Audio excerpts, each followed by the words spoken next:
عباده الذين اصطفى خصوصا على أفضلهم وخاتم النبيين محمد الأمين وعلى آله وصحبه أجمعين. أما بعد فقد قال الله تبارك وتعالى كما ورد في سورة الصف: أعوذ بالله من الشيطان الرجيم بسم الله الرحمن الرحيم. يريدون ليطفئوا نور الله بأفواههم والله متم نوره ولو كره الكافرون. هو الذي أرسل رسوله بالهدى ودين الحق ليظهره على الدين كله ولو كره المشركون. وقال تبارك وتعالى كما ورد في سورة التوبة: يريدون أن يطفئوا نور الله بأفواههم وَيَأْبَى اللَّهُ إِلَّا أَن يُتِمَّ نُورَهُ وَلَوْ كَرِهَ الْكَافِرُونَ. هُوَ الَّذِي أَرْسَلَ رَسُولَهُ بِالْهُدَى وَدِينِ الْحَقِّ لِيُظْهِرَهُ عَلَى الدِّينِ كُلِّهِ وَلَوْ كَرِهَ الْمُشْرِكُونَ. صدق الله العظيم. رب اشرح لي صدري ويسر لي أمري واحلل عقدة من لساني يفقهوا قولي. اللهم ربنا ألهمنا رشدنا وأعذنا من شرور أنفسنا. اللهم أرنا الحق حقا وارزقنا اتباعه وأرنا الباطل باطلا وارزقنا اجتنابه. اللهم وفقنا لما تحب وترضى. اللهم وفقنا أن نجاهد في سبيلك بأموالنا وأنفسنا.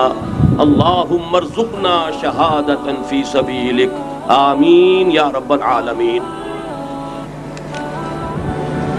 محترم و مکرم حضرت مولانا محمد اکرم اعوان صاحب، بزرگوں، بھائیوں اور عزیزوں، میں نے ابھی 2 آیات سورہ صف سے تلاوت کی ہیں اور 2 ہی آیات سورہ توبہ سے. یہ دونوں آیات دونوں مقامات پر اسی ترتیب سے اور تقریباً انہی الفاظ میں وارد ہوئی. ایک آیت میں تو شوشے کا فرق بھی نہیں. هو الذی ارسل رسولہ بالہدی ودین الحق لیظہرہ علی الدین کلہ ولو کرہ المشرکون. وہی ہے اللہ جس نے بھیجا اپنے رسول محمد صلی اللہ علیہ وسلم کو الہدی یعنی قرآن حکیم اور دین حق یعنی متوازن نظام عدل اجتماعی دے کر لِيُظْهِرَهُ عَلَى الدِّينِ كُلِّهِ تاکہ غالب کر دے اسے کل کے کل نظام پر. وَلَوْ كَرِهَ الْمُشْرِكُونَ چاہے یہ مشرکوں کو کتنا ہی ناگوار ہو. یہ آیت تو جو کہ تو آئی ایک شوشے کا فرق نہیں. متصلاً قبل جو آیت آئی ہے اس میں ذرا سا لفظی فرق ہے. يُرِيدُونَ لِيُطْفِئُوا نُورَ اللَّهِ بِأَفْوَاهِهِمْ يُرِيدُونَ أَن يُطْفِئُوا نُورَ اللَّهِ بِأَفْوَاهِهِمْ. لام اور ان کا فرق ہے، باقی وہی ٹکڑا. وہ چاہتے ہیں کہ اللہ کے نور کو اپنی منہ کی پھونکوں سے بجھا دیں.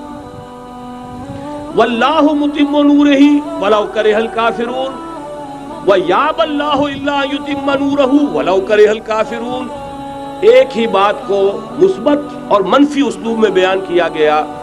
اللہ اپنے نور کا اتمام فرما کر رہے گا چاہے یہ کافروں کو کتنا ہی ناگوار ہو، اور اللہ کو ہرگز منظور نہیں ہے مگر یہ کہ اپنے نور کا اتمام فرمائے خواہ یہ کافروں کو کتنا ہی ناگوار. میں یہ چاہتا ہوں کہ پہلے یہ جو آیت ہے اس کے پہلے ٹکڑے پر غور کریں. یریدون یہ چاہتے ہیں، وہ چاہتے ہیں، یہ ہے کون چاہتے ہیں؟ دونوں مقامات پر متصلاً قبل یہود کا تذکرہ ہے. سورہ صف میں بھی وقت کی کمی کی وجہ سے تفصیل میں نہیں جانا چاہتا. حضرت موسیٰ کا ذکر آیا، وَإِذْ قَالَ مُوسَىٰ لِقَوْمِهِ يَا قَوْمِ لِمَ تُؤْذُونَنِي وَقَدْ تَعْلَمُونَ أَنِّي رَسُولُ اللَّهِ إِلَيْكُمْ. پھر حضرت عیسیٰ کا ذکر آیا، وَإِذْ قَالَ عِيسَى ابْنُ مَرْيَمَ يَا بَنِي إِسْرَائِيلَ إِنِّي رَسُولُ اللَّهِ إِلَيْكُمْ مُصَدِّقًا لِمَا بَيْنَ يَدَيَّ مِنَ التَّوْرَاةِ وَمُبَشِّرًا بِرَسُولٍ يَأْتِي مِن بَعْدِي اسْمُهُ أَحْمَدُ. یہ سارا تذکرہ یہود کا ہے. اس کے بعد فرمایا یریدون لیطفئوا نور اللہ بافواہہم. یہ یہودی چاہتے ہیں کہ اللہ کے نور کو اپنی منہ کی پھونکوں سے بجھا دیں. اس میں ایک طنز بھی ہے. اللہ کے نور کو قریش مکہ بھی بجھانا چاہتے تھے لیکن وہ عمل کے ذریعے بجھانا چاہتے تھے. وہاں ابو جہل نے بھی اپنی جان دی ہے, گردن کٹوائی ہے. جہاں 13 صحابہ شہید ہوئے وہاں 70 بتوں کے ماننے والوں نے بھی اپنی جانوں کی قربانی دی ہے. لیکن یہودی سازش کے ذریعے سے دوسروں کو بھڑکا کر, صرف ریشہ دوانی کے ذریعے سے اپنے آپ کو بچا کر اس نور کو بجھانا چاہتے تھے. اس لیے یہاں تنزیہ انداز ہے, یریدون لیطفئوا نور اللہ بافواہہم, یہ اپنے منہ کی پھونکوں سے بجھانا چاہتے ہیں. اسی کی بہترین ترجمانی کی ہے مولانا ظفر علی خان نے کہ نور خدا ہے کفر کی حرکت پہ خندہ زن, پھونکوں سے یہ چراغ بجھایا نہ جائے گا. یہود کی بھی مخالفت تھی, مشرکین کی بھی مخالفت تھی, لیکن ان کا انداز تھا سازشوں کے ذریعے سے اسلام کی مخالفت. اب تفصیل میں جانے کا موقع نہیں ہے, پوری سیرت النبی کا ایک اجمالی سخت جائزہ لے لیجئے کیسے کیسی سازشیں کی ہیں. منافقت کا پورا پودا بھی انہی کا لگایا ہوا, انہی کے زیر اثر. انہی میں سے ایک ابو عامر راہب بھی تھا کہ جس نے جو ہے اتنا بڑا لبادہ اوڑھا, بہت ہی بڑے تقدیس کا لبادہ اوڑھا. انہی میں سے عبداللہ ابن ابی تھا, ان منافقین میں سے جو مارے آستین بن کر جو ہے اندر سے اسلام کو سیبوٹاج کرتا رہا. یہ سب یہود کے کارندے, یہود کے ایجنٹ تھے. پھر یہ کہ ہر مرتبہ دیکھ لیجئے بدر میں بھی وہ چڑھا کر لائے ہیں اور احزاب تو ان کی سازشوں کا شاہکار ہے. اب میں جو بات کہنا چاہتا ہوں وہ یہ ہے کہ تاریخ اپنے آپ کو دہرا رہی ہے. یریدون لیطفئوا نور اللہ بافواہہم, آج بھی بعین ہی وہ صورتحال موجود ہے. آج بھی new world order, Jew world order در حقیقت یہود کی ریشہ دوانی, در حقیقت زائنسٹ موومنٹ تقریباً 100 برس پہلے جو شروع ہوئی, اس سے بھی 125 برس پہلے آرڈر آف دی ایلومیناٹی, جس کا شکار ابھی آپ کا عمران خان بھی ہو گیا ہے. کل جمعے میں مجھے اس کے بارے میں گفتگو کرنی ہے.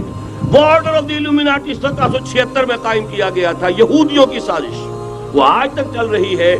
آج بھی یہودی ہے کہ جو اسلام کا خاتمہ اور مسلمانوں کو اپنے کمی کاری بنانے کے لیے ایک پورے ورلڈ آرڈر کا نقشہ بنا کر آ چکے ہیں. اور آج در حقیقت آپ کا اصل دشمن, میں بالکل اتفاق کرتا ہوں مولانا سے, اصل دشمن نمبر 1 میرے اور آپ کے اندر موجود ہے, میرا اور آپ کا نفس.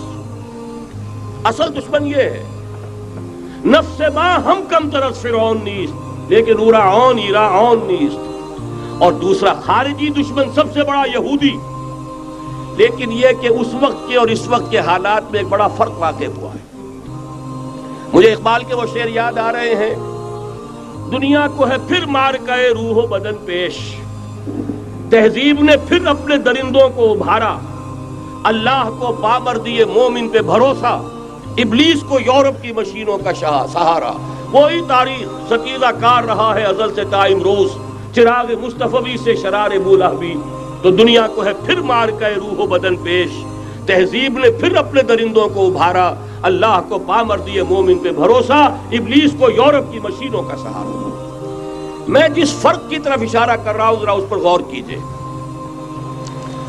جس وقت یہودی حضور صلی اللہ علیہ وسلم اور صحابہ کرام کی مخالفت کر رہے تھے, ان کے اور عیسائیوں کے درمیان دشمنی تھی.